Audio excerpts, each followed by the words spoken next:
ഞങ്ങൾക്ക് ശരിക്കും ഞങ്ങളുടെ അച്ഛനെ കുറച്ചും കൂടെ നഷ്ടപ്പെട്ടു. പക്ഷെ ജനങ്ങൾക്ക് അച്ഛനെ കുറച്ചും കൂടെ കിട്ടി. ഇപ്പം ബേസിക്കലി BJP എന്നൊരു പാർട്ടിയിലുപരി സുരേഷ് ഗോപി എന്നൊരു ഹ്യൂമണെയാണ് എന്താണ് ജനങ്ങൾ മൊത്തം സ്നേഹിച്ചത്. ഇപ്പൊ വ്യക്തിക്കുള്ള ഒരു വോട്ട് തന്നെയാണ്, വ്യക്തിക്കുള്ള ഒരു വിജയം തന്നെയായിരുന്നു ഇത്. അത് തന്നെയായിരുന്നു ഞാൻ കുറച്ച് മുന്നേ പറഞ്ഞത്. അങ്ങനെ വ്യക്തിക്കുള്ളത് തന്നെ ആയിരുന്നെങ്കിൽ എന്തുകൊണ്ട് അച്ഛൻ നേരത്തെ ജയിച്ചില്ല? നിങ്ങൾക്ക് തന്നെ അതിന്റെ ഉത്തരവുണ്ടല്ലോ. പെട്ടെന്ന് തന്നെ ഇപ്പൊ ഒരു കിരീടത്തിന്റെ വിഷയമോ അല്ലെങ്കിൽ ബീഫിന്റെ വിഷയമോ ഒരു പോണ്ടിച്ചേരി രജിസ്ട്രേഷന്റെ വിഷയമോ 89 കൊല്ലം ഞങ്ങളുടെ കയ്യിലിരുന്ന ഒരു വണ്ടി 9ാമത്തെ കൊല്ലം പെട്ടെന്ന് ടാക്സ് വെട്ടിച്ച വണ്ടിയായി മാറി. അപ്പൊ ഇങ്ങനത്തെയൊക്കെ കുറെ പരിപാടികൾ ഇങ്ങനെ കറങ്ങുന്നുണ്ട്. സാധാരണ ജനങ്ങൾക്ക് മീഡിയക്കാരെങ്ങനെ വളച്ചത് കാണിക്കുന്നോ ആ രീതിയിൽ മാത്രം വിശ്വസിക്കാൻ കഴിയുന്ന ജനത ഒരുപാടുണ്ട് നമുക്ക്. അപ്പൊ അതിനാണല്ലോ മീഡിയക്കാരായ നിങ്ങളുടെയും വിജയം. ഇതിനെ എങ്ങനെ നമ്മൾ ബൈപ്പാസ് ചെയ്യാന്നുള്ളതാണ് അന്ന് അച്ഛൻ ജയിക്കാത്തതും ഇപ്പൊ ജയിച്ചതും തമ്മിലുള്ള വ്യത്യാസം. അല്ലാതെ അച്ഛനെ അറിവ് കുറവ് നാട്ടുകാർക്ക് ഇല്ലായിരുന്നു എന്നാണ്. ഈ കഴിഞ്ഞ 30-40 കൊല്ലമായിട്ട് അച്ഛൻ എന്ത് ചെയ്യുന്നു ചെയ്തിട്ടില്ല എന്നുള്ളത് വ്യക്തമായിട്ട് അറിയാവുന്ന ആൾക്കാരായിട്ട് കൂടിയും അച്ഛൻ ആദ്യം ജയിച്ചില്ല. പക്ഷെ പിന്നീട് as A politician he proved himself. ഇപ്പൊ നിലവില് നിമിഷ സജയന്റെ ഒരു സ്റ്റേറ്റ്മെന്റ് ഇപ്പം കൊടുന്ന് വൈറലാവുന്നുണ്ടല്ലോ.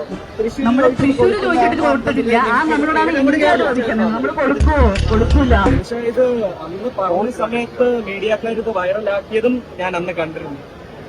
മീഡിയക്കാരുടെ അത് വൈറലാക്കാനുള്ള എഫേർട്ടും ഞാനന്ന് കണ്ടിരുന്നു. തിരിച്ചതുപോലെ നടക്കുന്നു. എനിക്ക് ഒട്ടും സുഖമില്ല.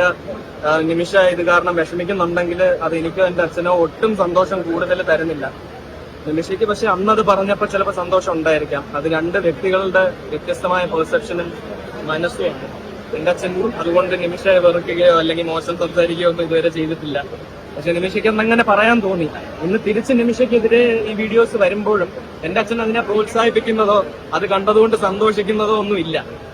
ശരിക്കും എന്തിനാ ആൾക്കാർ ഇങ്ങനെ ആ കുട്ടിയെയും കൂടി ഇങ്ങനെ ചെയ്യുന്നത് എന്നാണ് എന്റെ അച്ഛന്റെ ചോദ്യം. മനസ്സിലായില്ല. അപ്പൊ ഇങ്ങനത്തെ ഒരു ഹാവക്കിലാണ് നമ്മുടെ മീഡിയാസ് നമ്മുടെ ഹ്യൂമൻസിനെ കൺട്രോൾ ചെയ്തോണ്ടും മാനിപ്പുലേറ്റ് ചെയ്തോണ്ടും പോകുന്നതെന്ന് എനിക്ക് കഴിഞ്ഞ കുറെ നാളുകളായിട്ട് തോന്നുന്നുണ്ട്.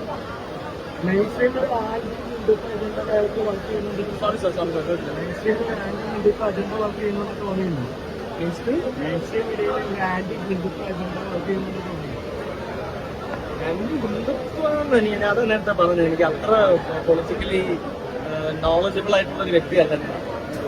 പക്ഷേ മലയാളികൾക്ക് പ്രത്യേകിച്ചും ഒരു പുതിയ സംഭവത്തിനോട് ഒരു ചെറിയ ഹെസിറ്റേഷൻ അതൊന്ന് ഹാർനസ് ചെയ്യാനായിട്ട്. പക്ഷെ അത് ഹാർനസ് ചെയ്താൽ അത് മലയാളികൾ ഇഷ്ടപ്പെട്ടു കഴിഞ്ഞാൽ പിന്നെ അത് മാനോളം പുകഴ്ത്തുകയും ചെയ്യും. ഇപ്പൊ അതാണ് നടക്കുന്നതെന്ന് എനിക്ക് തോന്നുന്നു. ഇതെല്ലാം ഹ്യൂമൻ ക്രിയേറ്റഡ് ആയിട്ടുള്ള സാധനങ്ങളാണ്. Okay, thank you.